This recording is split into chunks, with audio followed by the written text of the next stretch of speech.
Kevin Herter to get it in. Everyone standing at State Farm Arena. Herter looks, plays it into Trey. 2 seconds, one. Trey's floater. Good! With .1, and the Hawks are gonna win this game. I was gonna rip his heart out. I'm the best ever. I'm the most brutal and vicious and most ruthless champion there's ever been. There's no one can stop me. Lynx is a conqueror. No, I'm Alexander. He's no Alexander. I'm the best ever. There's never been anybody as ruthless. I'm Sonny Liston. I'm Jack Dempsey. There's no one like me. I'm from Nairclaw. There's no one that can match me. My style is impetuous. My defense is impregnable. And I'm just ferocious. I want your heart. I want to eat his children. Praise be to Allah. You are now listening to the Hawksbeat Podcast with your host, E-Dub.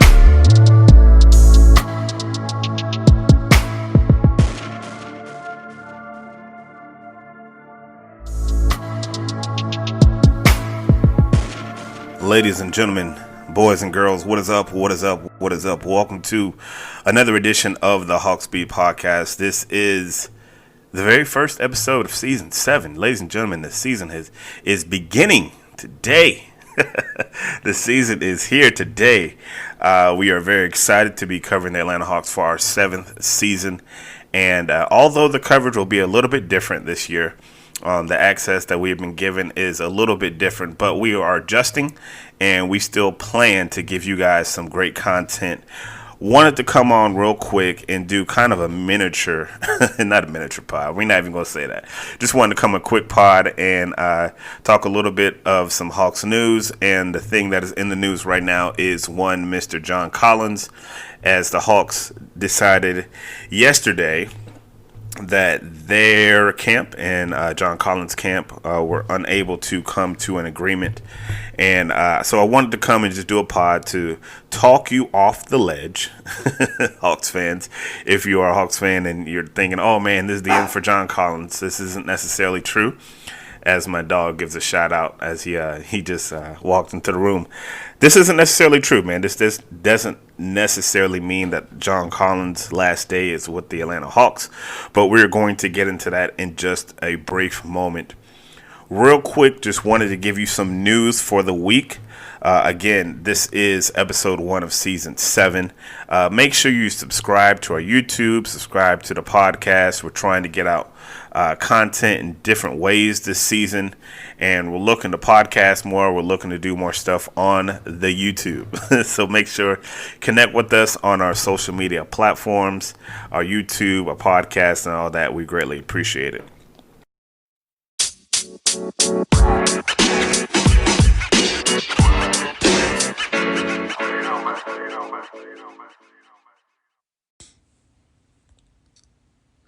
Have you ever thought about starting your own podcast? Hey guys, what's up? It's your boy E-Dub for the Hawksbeat Podcast. When I was trying to get my podcast off the ground, I had a lot of questions. How do I record an episode? How do I get my show into all those apps that people listen to? Most importantly, how do I make money from my podcast? The answer to all of these questions is simple. Anchor. Anchor is a one-step shop for recording, hosting, and distributing your podcast. Best of all, it is 100% free and ridiculously easy to use. Now, Anchor can match you with great sponsors who want to advertise on your podcast. That means you get paid to podcast right away. In fact, that's what I'm doing by reading this ad.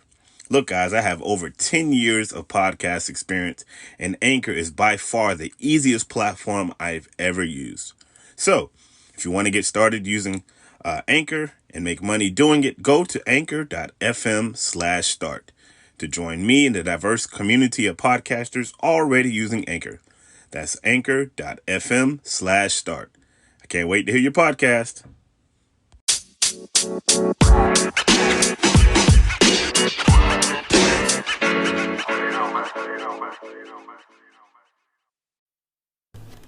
So first up for the Hawks is they have a game tomorrow night.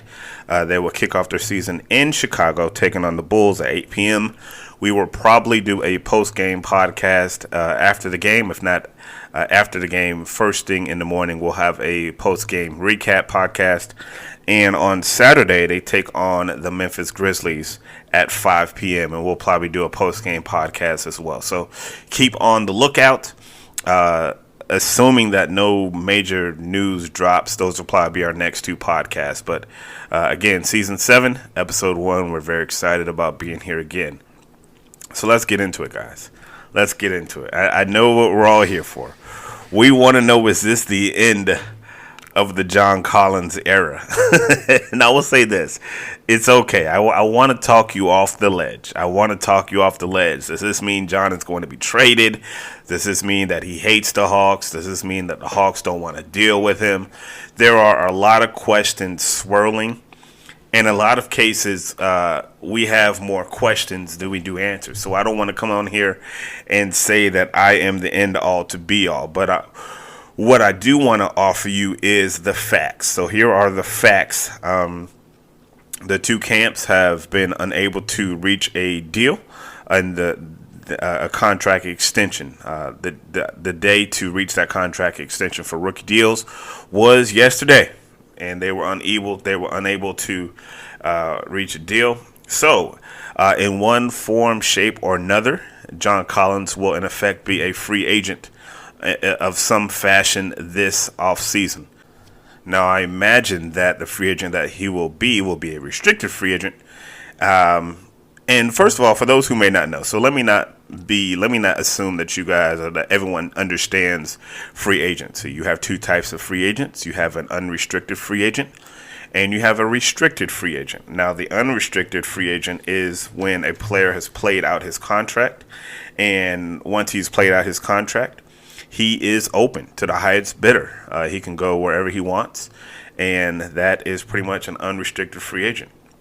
Now, a restricted free agent is somebody who the team still has their right. So the way this works is a player like John Collins, when he's finished his rookie deal, the Hawks have an opportunity to extend to him a qualifying offer. Now, this pretty much makes him this is for the player to keep his rights and to say, look, extend offer, a qualifying offer, maybe, I don't know, anywhere between 5 to 8 million or whatever. And the team, the player can sign this offer sheet, and he will the team will retain him for another year based on that offer. That's a qualifying offer. If he does not accept the qualifying offer, the team he becomes a restricted free agent, which means anybody can offer this guy a contract. So let's say he doesn't want to sign for the qualifying offer. He becomes a restricted free agent. And let's just say, for instance, the New Orleans Pelicans come in and say, hey, we want to give John $160 million for 5 years.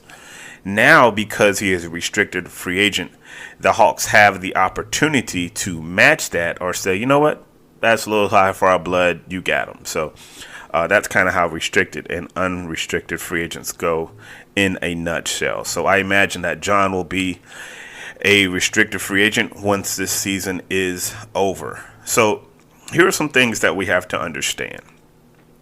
John has said pretty clearly that he wants max money. And there's been a debate about whether John is worth max money. Or do the Hawks pay him max money? Or there's been a lot of schools of thought. I really won't get into that, because that's really a matter of opinion, really. I will just lay out the numbers and lay out the facts of how the pay scale has gone thus far. So there are some guys who have been who got extension 2017 and have received max money. Of these names, Jason Tatum, number 3 overall, Darren Fox, number 5 overall, Donovan Mitchell, number 13 overall, Bam Adebayo, 14 overall. All of these guys agreed to 5-year, $163 million max extensions, give or take the bonuses or whatever. But that is kind of the max money of what John Collins was looking like.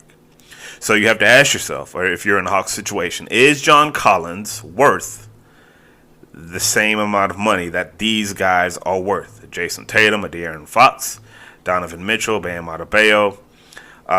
That's really for another YouTube or another podcast. You can debate that. Here is kind of the next tier. So Woj posted an article on ESPN and said that he saw Collins as kind of deserving somewhere of where the Jaylen Brown extension was. Now, Jaylen Brown received an extension for 4 years, $115. That does sound a little bit more team friendly than the 5 years, $163. But here's one thing we don't know. We don't know exactly how much or how close to the max John's camp was. We don't know how much the Hawks offered. Now, according to Chris Kirschner of The Athletic, the Hawks feel they made a competitive offer. Now, the definition of a competitive offer is really relative, I guess. But the Hawks feel they made a competitive offer. Also of note, Brandon Ingram signed a 5-year, $158 million deal. But again, that wasn't an extension. That was a new deal. So if the Hawks sign John Collins to a deal, it's going to be a new deal. It will not be an extension. Again, because it is most likely that he will be a restricted free agent. If a team comes in and offers some money, the Hawks will have 48 hours to match the offer. They have the opportunity to match the offer. So here's one thing of note. When you look at the talent pool, and this is why I feel like a lot of this is kind of in John's favor. When you look at the free agency class of 2021, Kawhi, CP3, Blake, all three of those guys have player options, which means that they kind of decide whether they want to opt in or become a free agent. So, they hold the cards in regards to that. Then you have Mike Conley, Lowry, DeRozan, Otto Porter, Drew Holiday, who also has a player option, Andre Drummond, Aldridge, Oladipo, THJ, Dennis Schroeder, Evan Fournier. These are going to be the guys that John Collins is up against when it comes to getting this money. The good news for John is he is a better player than a good majority of these guys. So if there is a year to come out as a free agent and cash out, this is a good year for John. I'll explain in just a few moments about the teams who will have money, but you just look at the talent, man. You just look at the talent. There's not really much out there for a free agency class. So I can easily see a team coming out there and just throwing a bag at John. Really just throwing a bag at John. So what does this mean for the Hawks? Well, in the near future, right now, it doesn't mean anything. It doesn't mean anything. John is still under contract for a year. He's going to play out this year. Now, do I see him being kind of disgruntled or have any passive aggressive? I don't know. I don't know what his mental state is going to be like this year. I will tell you what. One thing that will help this year is if you ball out of control. Ball out of control. Show these players, show these teams that you're worth this money. He said he wanted to be an all-star. Look, man, this is now a contract year for you, John. So you can't be having no more nights where you 7 points and 4 rebounds. Like, if you're a 20 and 10 guy, you got to be a 20 and 10 guy. If you want to be a second option, if you have to legitimately be that second option, if that's the guy that you feel that you are, So John still has a bit of leverage, but he's got to stay on the court. He's got to produce. And he's got to show these teams what they're worth. So that's kind of the nuts and bolts of it, guys. I mean, we can go into the specifics of what the payroll is going to look like in 2 or 3 years. But, I'm not going to get into that right now. We're not going to do that. But understand this. Trey's coming up in another year or two. And Trey is definitely going to get his max. Trey's going to get that max money. Because when you look at that tier, Tatum, De'Aaron Fox, Mitchell, Adebayo, it's no doubt that Trey belongs in that category, right? You can make an argument of John, maybe he does, maybe he doesn't. I can run a poll on it, and it may come back 40, 60, 60, 40 or whatever. But if I ran that poll and I asked if Trey belongs in it, it'll be unequivocally 90% that he belongs in that. So Trey's gonna get his max. He's gonna get his max. So Trey's gonna get his max. So those are the things you got to take consideration. So. Listen, in the meantime, John is going to be a Hawk. He's going to be a Hawk this season. He's under contract. I think that he will be motivated to play well. So here are the questions that you have to ask yourself. And here are the questions that sometimes, well, not sometimes. Here are the questions that we may not have all the answers to. First question is, where's the sweet spot? Like, that's what I really want to know. Negotiations, I don't want to say they broke down, but they weren't fruitful. I mean, they couldn't come to an agreement. So where is the sweet spot? Like, is John's people dug in to that 5-year 163, 168 number? Are they at 158? Or like, are they dug in there? I don't know.